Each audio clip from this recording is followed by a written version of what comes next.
Good morning, Richard. Today we're joined by Richard Winterton from Winterton's Auctioneers, a well-established and trusted name in the world of auctions and valuations. Richard and his team work closely with individuals, families, solicitors and executors to make house moves and house clearance as smooth and stress-free as possible.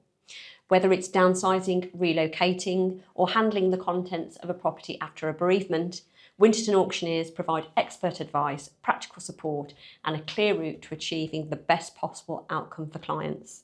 A seasoned professional as seen on Bargain Hunt. Welcome, Richard. Thank you for having me. Thank you. So let's get straight into understanding auctions and valuations. When should homeowners consider getting a professional valuation done during the sales process? I think as soon as possible, to be honest. I think it's always left to the end and then it gets stressful. I think if you can tick the boxes nice and early and get us to come in to give any sort of advice, then I think that's a good start. It's a good start to get things rolling because it's certainly a worry for people when they're going to be downsized. If we start with downsizing to start with, they've got to think where they're going to, what they're going to take. Do they want to take their stuff? You know, because they might be moving into apartments which is already fitted and they look around these houses and think, what am I going to do? I think it's just for us to come in just to give that bit of advice. It's a good point. When I'm doing valuations on properties, with estates particularly, I will always, recommend Wintertons and say, have you had to consider a probate valuation for your chapels and items? And sometimes they know that there's no value there, but there's still the house clearance side. Yeah. Value, I think, is always a difficult subject to have in the world that we're in now.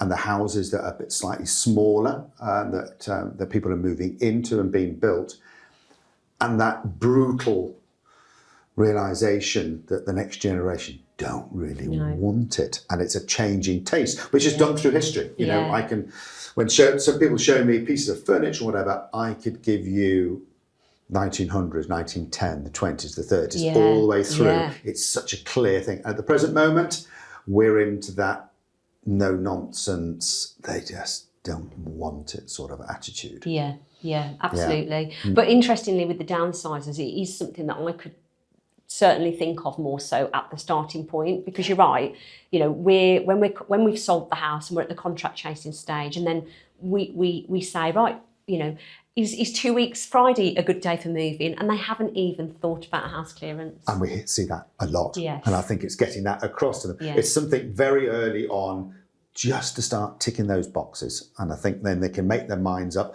The people coming in might want to buy some of the furniture's in there. Again, that's a service that we offer to say, if the people want it, usually I just say, well, if they're buying the house and they're fantastic buyers, just give it to them and let them, unless it's some real big top-end fine art. But three-piece suites, big.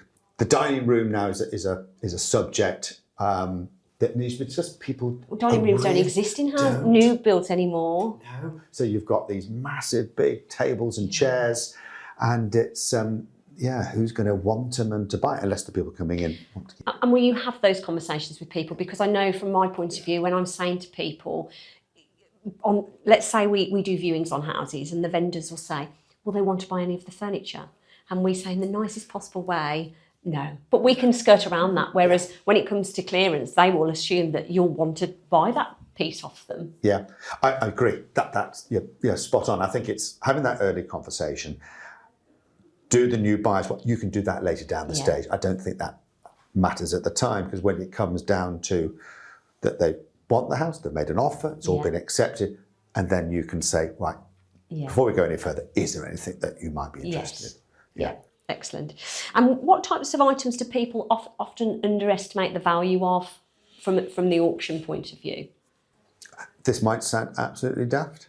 Outdoor garages. I can make sometimes more out of people's garages and outdoors and sheds that they think there's just no value. They're going to put it in a skip and the likes. I think it's inside. in properties. We don't touch light fittings or curtains or carpets. Leave that completely alone. It's just not worth touching. No. I know people have these lovely big chandeliers and they say, well, to get an electrician in, to get it down, to put it, it's just not just leave it where it is. Yeah. Bedroom furniture, again, bedroom furniture. Most houses are fitted these days, so the loose furniture is not the easiest things to go. What can be underrated? Depends what the trends are and what they collected. I think, you know, that 19, if we went into a house and we are looking at a house from the 60s and they haven't done very much, that's when we get interested at the moment, because the 1960s, Urkel and teak and that sort of is in at the moment. It's in at the moment, and quite strong. Yeah, that's good. So, yeah, that would really interest me. Yeah. And the vendors might think they're not worth very much. But then again, they might have had a fantastic, huge Victorian dark wood mahogany table and chairs and sideboard. They think where the money is. Yeah. But it's not quite so easy. So, and of course, I think jewellery at the moment is quite very much so. Jewellery is one of our biggest things, and everyone keeps saying, "Well, we'll take it to a jewellery and we'll scrap it." I keep saying, "No, just get it checked." Because just because gold is high at this present moment doesn't mean you should scrap it. No. Prime example, when we've had a valuation here, have we not? And scrapped at about 3,000 and made 11. So it's very important to get that professional advice. If I think we take things very seriously. If I think they could get better value, I will tell them. Yeah, which is we're very straight. So important, isn't it? Yeah. So, in supporting home sellers, how can auctions help sellers maximise the value of items they no longer want or can't take with them? I think so the world has changed for us. We have a few people in the room, but last sale we had over 3,000 online bidding. Wow. All over the world. Yeah, interesting. All over the UK. And it gives a really good understanding of what prices are made. Could they get better themselves privately? Yeah, probably. If they want to do it themselves, they could do. It all depends if they want that hassle. People coming into the house and negotiating, they might make an extra little bit on top. Because that actually was my next question. In what situations does selling items at auction make more sense than private sale? So it's the hassle coming out of it. Completely. I think as auctioneers, we're there to try and make the whole process, because it's stressful enough moving. And our idea is to help as much as possible, to tick the boxes, make it smooth. At the end of the day, it's the four walls and it's how they feel about it is the most important thing. Making an extra 50 or 100 pounds on a piece of furniture, people coming in, not turning up, doing the time. Do they really want that hassle? No, most people wouldn't, I'm sure. Yeah. And actually, my next question was about how house clearance ties in. But can we just talk about Winterton Auctioneers as a brand and how you've evolved into house clearance over the years, and where did it start? And just talk us through that a little bit. We're 1864. Oh, really? Wow. So we're 160 odd year old. Fantastic. So I am sixth generation. Oh, wonderful. And we're mainly livestock auctioneers and land auctioneers. From Lichfield originally? From Lichfield, always in Lichfield. And back about 40 odd years ago, we sold the cattle market in the centre of Lichfield, which is Tesco's now. Everyone knows Lichfield. But actually not that long ago. 40 odd years ago, I suppose not. You think... 1985. Yeah. And they moved up to Fradley. Right. So, we moved up to Fradley, and it's a massive, big centre up there. It was livestock and offices for estate agents and that.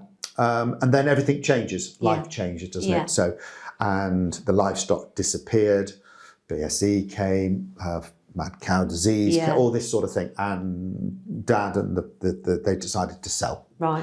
HS2 was coming through the middle of us. And you knew that at that point in time? We knew at that point in time with HS2, so that was coming straight through the middle. At the time, for me personally, horrific. Yeah. Upsetting at the time, definitely. But things move. And at the end of the day, to be honest, it was the best decision he did. So I moved personally to another auction house just outside in Penkridge.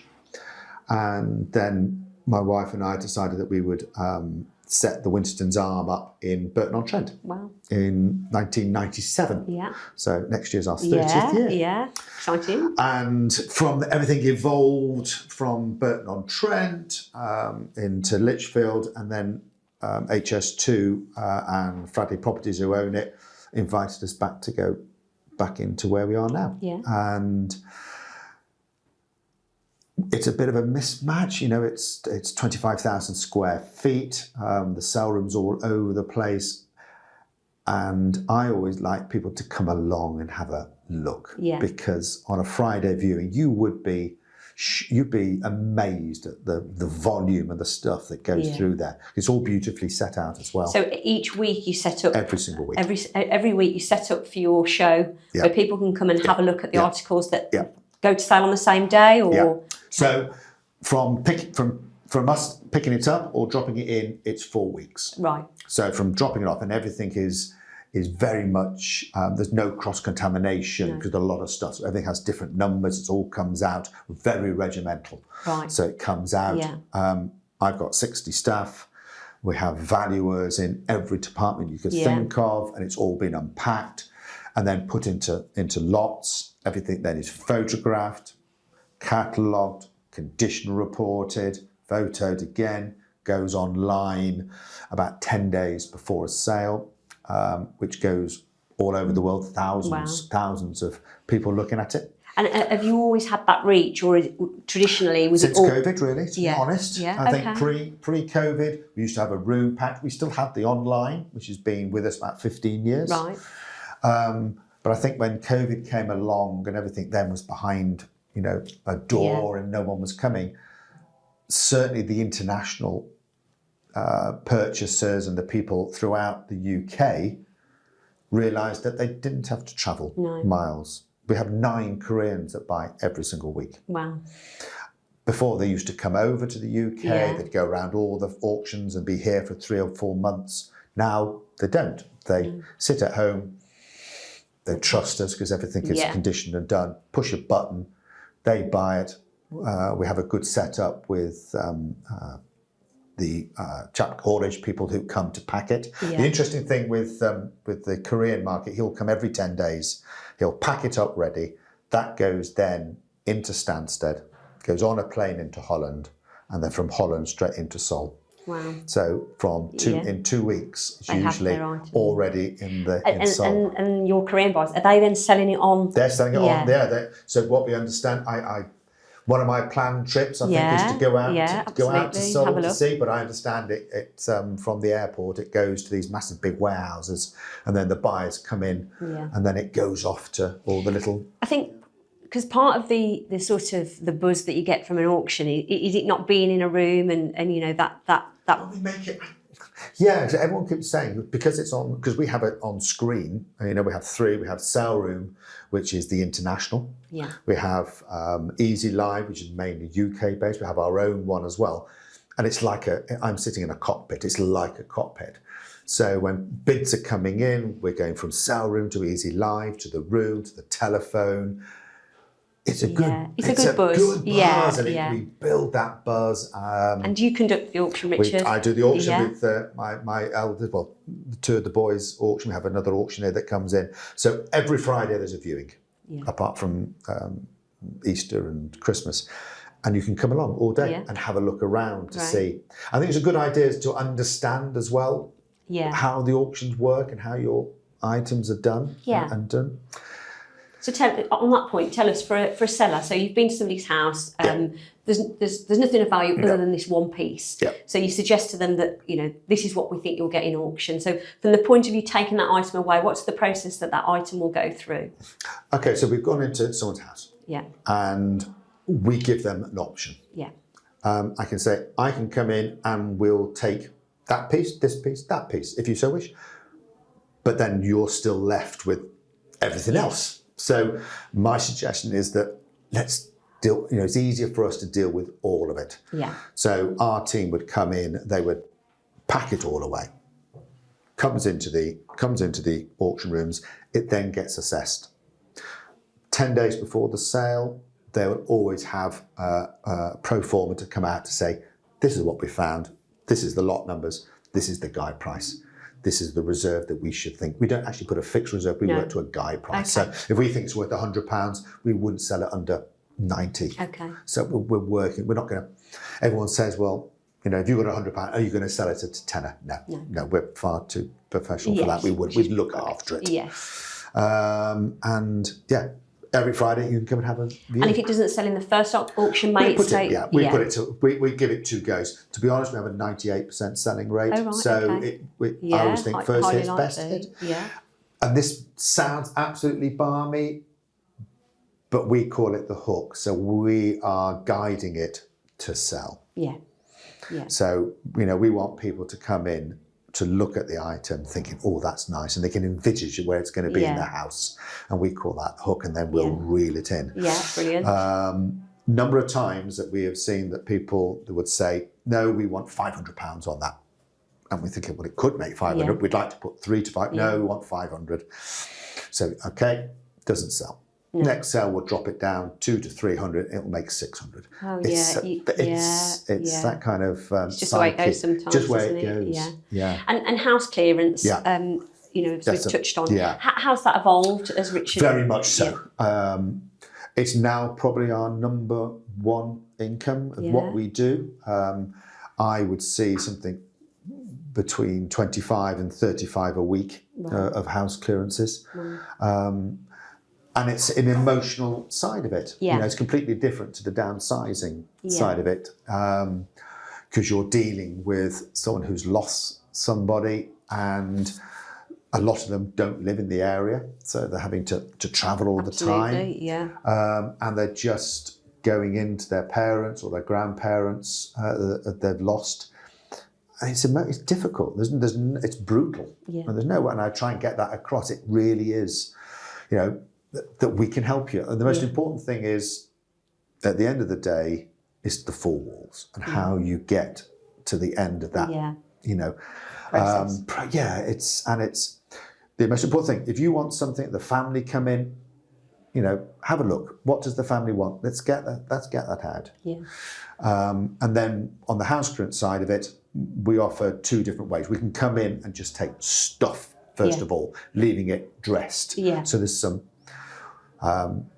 Sometimes that comes over to you. Yeah, to absolutely. On how you want it to look. Some places you might just say clear the lot. Yeah, others look better with some furniture. And again, that's down to your expertise and how you want it to look. Yeah, and then I saw a house last week. I mean, they've been stalling of putting this house on the market for 2 years now because it is full.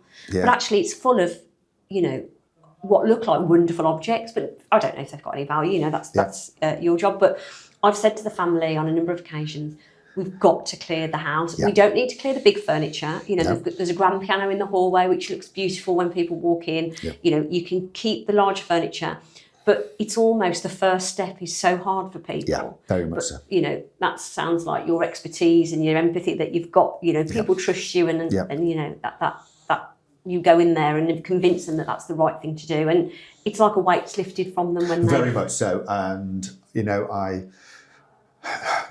sometimes leave them in tears when I leave it, not because they're unhappy, but the relief has completely gone from having to deal. Number one, they've lost their parents, and they've got this big house, they've got other siblings, and they're trying to do it themselves. You know, one might live down in Portsmouth, one might be in Spain, and they're left to deal with it all, and they're having to, because everything we do, we would email to say what we think, so they can pass it then to the siblings or the other executors. And is it brutal? Can I come across a bit brush? I don't know. Sometimes, you know, my PA will ring up and say, well, you know, you might have been a bit, well, we have to make it clear to people and to say, you know, it's for the greater good. For the greater good. Looking around and the way it is at the moment, whatever, there's not a great deal of value here. But it's nice when we sell, it's going to go to someone else who wants it. It's not just just going to go into a skip. No. Because, and don't get me wrong, there are customers that we see who are ruthless. Yeah. And if skip the lot. Skip the I mean lot, and we're thinking, you can't. So just to understand then, so as part of your house clearing process, let's say you go into a house and there's nothing of value. Yeah. So you're charging them to clear the house, obviously. Yeah. But if you've got a house where you can see that there may be some value there, how does it work on what the sellers? How do your fees work when you have that? So if we were talking, so we charge around about, for a wagon, 4 wagons, 8 men, around about £2,500 to do a clearance. Yes. Plus disposal. Yes. On top. We'll talk about disposal a bit later on. And for that, we're coming in, and it doesn't matter how many times we come.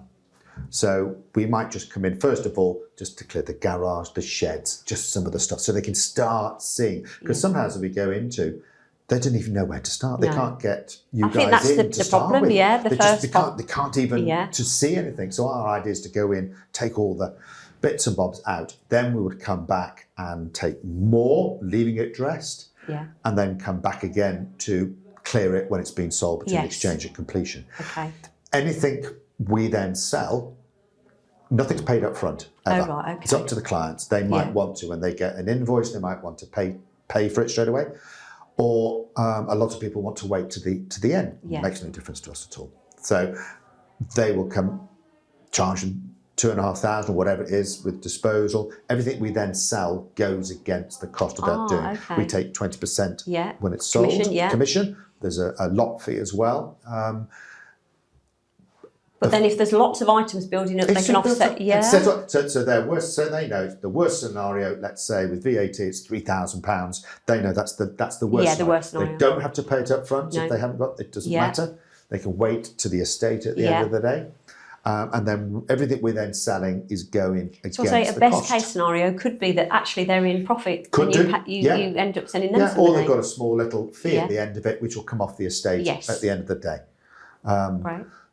But I think everything is checked. I think I try and get that across when I go into houses. If there's something there, we will find it. Yes. And our team are experts. They know how it should be done. Tell us of some of the really lovely stories where you've cleared a house and you've found some amazing gems. We have this year. We've had a really good hits this year. Had a lovely early pocket watch that came in. I think that made about 7,000. It was really early gold pocket watch. Wow. And are these things hidden away? Do the family not even know they're there? Some of them have got absolutely no idea what's in the house. And given the era of the people that have lived in these houses, they stashed things, didn't they? Yeah. I think one of your colleagues was telling me that lined-in curtains they've found. Last year, 42,000 was our record for the clients. Oh my goodness! That found in cash in the curtains. Yes, it was the same one in the curtains. Yeah. They'd gone and throughout each the one. And I think another one of the stories was in the pantry. I think the lady who came to do the value the jewellery in the pantry was like a plastic bag on hanging. the back of the.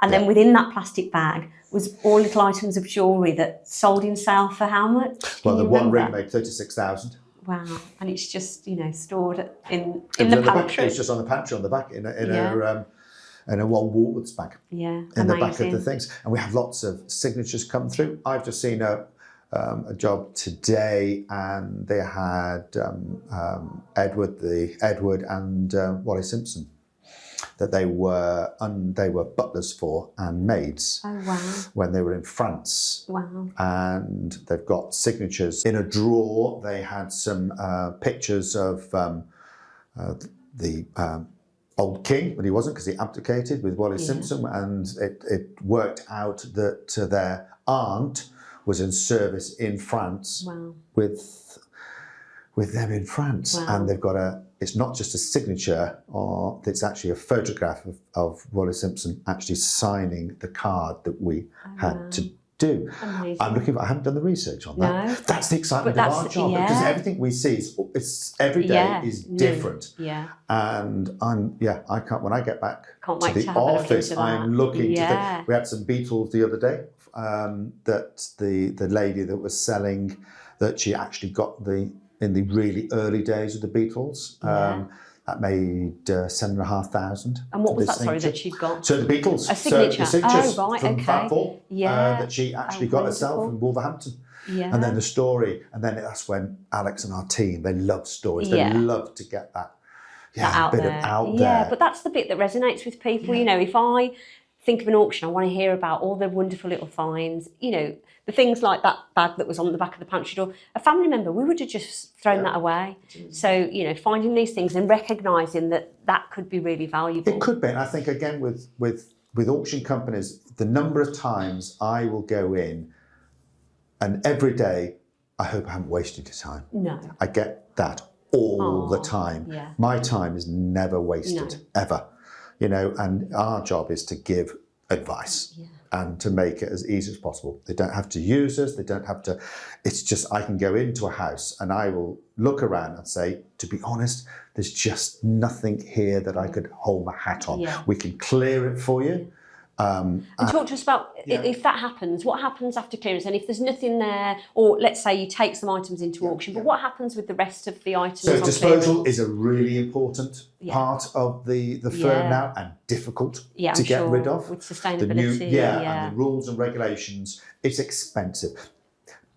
But I think it's a good expense because they're trying to stop all this going into land waste and land management now. So it's called POPs, so any old three-piece suites or soft furniture has to now, we have a special massive enclosed skip at Fradley, and we have to put them in there, and it's enclosed, and that goes off to be incinerated.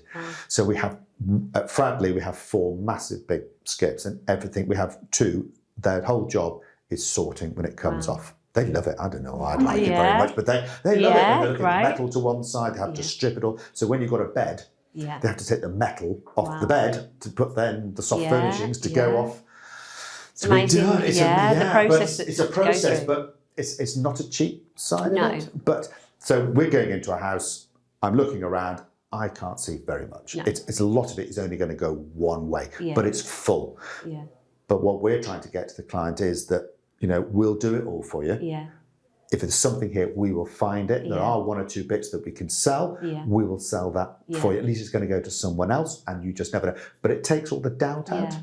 People always say they don't want to turn on the radio and they found that, you know, that someone's gone from a car boot sell and it's going to make all sorts, and because they've gone and given it to. And does any of it go to charity? So the charity side is a big arm. My Tom runs that. We do a lot with Grace Cares. And they do all the disabled walking sticks, walking frames, wheelchairs. So if it's elderly people and they've got lots of... Very much so. That's donated to them, and they come out once a week. And they've got in Lichfield, they're fabulous, and they're really growing really quick. Excellent. And it's a service it's a fantastic service. That's brilliant. We then have 1 or 2 other that we deal with in Burton-on-Trent at Star Foundation, YMCA, but to be honest, they're more difficult now. Charities are changing because they can't sell it, they can't give it to anybody. So it's a very difficult. They have to be picky, don't they? Very as much as they, so. you know, they want to. Well, we have Charity Wednesday, and I get in at 7:15 in the morning, and they will be queuing to come in. All the different charities to get, because they can't cope with the stuff that's coming into them. Oh, really? And it comes to us to be sold. So you will take it. Yeah, we take it from them. And where do you sell the items that are coming in from charity? In your same auction? thing, exactly the same things that comes through. For us going out to do the clearances, we would have the same amount coming in daily from people doing it themselves. Oh wow! Yeah. So it's a double. Yeah, it is. It's a double here. And tell us about your cafe, Richard. I've been to your cafe, fabulous coffee, just what Lichfield needed. So tell us how that evolved. And So something that I've always, in the back of my mind, always thought that we would, you know, I always wanted to try something, but I just didn't want a cafe. And then it popped up right in the centre of Lichfield, next to Dr. Johnson's. And it was just derelict. History, which it's got is history, lovely. it's got everything. Yeah. Cost a lot more than I probably I'm thought sure. to set up, I can tell you. But it looks fabulous. And then we have a valuation day on a Tuesday for jewellery, and a Wednesday some kind of specialist department. Which is brilliant. You know, you go in and it's a community cafe. You know, you can go in just for a coffee if you want. But equally, if you've got an interest in auctions, what I liked was on the screens you've got some of your items that are showing, and then on with the menus you've got the days that different people are here. So I saw that you've got toy valuations, you've got magazines. So there's something for everybody. It's a really niche idea, but it's worked really, really well. Very much so. We've been over a year now, and we're packed every Tuesday. Georgina, you've met, coming doing the valuations here. So, and she would have 20 to 25 people every single Tuesday. I think it's amazing that people still come in. Brilliant. Yeah. So we love it. And so hopefully maybe we'll see another cafe popping up somewhere else soon. We are looking. I never stop. Never say never. I think in business you've got to. You can't stand still, can you? So thinking of these people, I mean, on that note, we run valuations days with you, Richard, which are great. For us, it's about getting people into the office and seeing our clients and offering them something other than our services. It's giving to them another service that perhaps they wouldn't have thought of. So they can come here and bring their items to be valued by you. We've got a day coming up at the end. Or talk about house goods, or talk about the process. Yeah, absolutely. And we will mention that to people for this event. But if somebody's thinking of bringing something either to the cafe to be valued or here to the office on a valuation day, what should they avoid doing before they come? I.e., if you've got an item, should they avoid having it cleaned or don't touch not it. messing with it? No, if it doesn't work, don't try and get it working. Don't try and clean it, scrub it, doing it. I know it sounds absolutely stupid, but people prefer it in its original state, and whoever buys it will do something to it. So to have it scrubbed, cleaned, done, and gone through all the glasses, and no, just leave it. If you're coming to the cafe or to Fradley, don't bring loads and loads of boxes, to be honest. Less is more. Less is more, yeah. And if you put it into auction, will you have it cleaned, or do you? No, you don't. As it is. You always sell it as it is. It doesn't make any blind bit of difference. Okay, that's interesting, isn't it? Okay, so from a buyer's perspective, why are auctions a great way to find unique or good value items? I think the auctions, if you were looking to buy, I think the volume and what you can buy at auction, I think is fabulous. Even if you're not going to sell, or just to go and have a look around on a Friday, you will. A number of times we have people that have never been to an auction before. They hear about us, come on a Friday, and then they will never miss, and they will come all the time because they're looking for that. Because we have TVs, fridge freezers. I know we're fine art auctioneers and we hear this all the time. Well, you won't be interested in our stuff because you're fine art. No, we do everything. Finally, your single most useful bit of advice you can tell somebody who's moving house, downsizing, selling on behalf of their estate. Yeah. Get us in. Free service. Just to have some advice. I always think, take professional advice. In anything you do, take professional advice, because especially if it's free of charge. They're free of charge, and we know what we do. There's no obligation. And again, at the times I hear, I hope I'm not wasting your time. My time is never wasted. So, in your career, your vast career, what's the most exciting day at an auction? As in, what can you think of a couple of examples of some really great? So, Richard, tell me, in your long career now, there's got to have been some key moments that you treasure and remember of some exciting times. Yes, so every auction, there's always a surprise, every single auction, which is what I love about the auction world. The excitement's always there.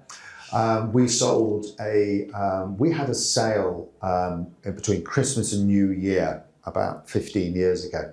And we had a picture in there that's a right of Derby, and that made 52,000. Oh, wow. So that was high up there. Had this been a prized possession in someone's home? It had been, but it was really dark and thing. But I think if I had to pick one, it was my very, very first fine art sale. Really? So Dad was away. His other director couldn't make the sale, and Gareth, who was the normal auctioneer of fine art, was ill, so I had to take the sale. Wow, and so it was your first? It was my very first one, and lot 21. There was a picture by an artist called Nevelson, a war artist. Okay. And it was completely black. and it was a picture that he had painted of horses pulling a cannon at the back, completely done by Nevelson.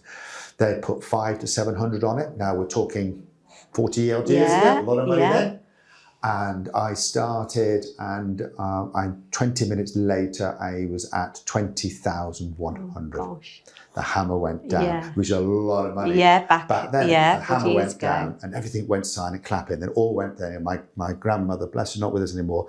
All I could hear, that's my Richard. Oh, well, thank you, Richard, and we welcome you to back to the office in a few weeks' time for our auction we're day looking here forward at to it, aren't we? Yes, we are. Looking forward to it, and they just have to go on our website. Yeah, you know. wonderful. Where can we find you, Richard? So on the website, the Richard Winterton website. You've got Facebook, They've Instagram, got all sorts. but it'll all be on the website, won't it? Yeah, it's all modern way. Or pop in for a coffee. And done, or yes, in the centre of Lichfield. Yeah. Oh yes, because everything is there. Yeah. Love to see you. Brilliant. Excellent. Thank you, Richard. My pleasure.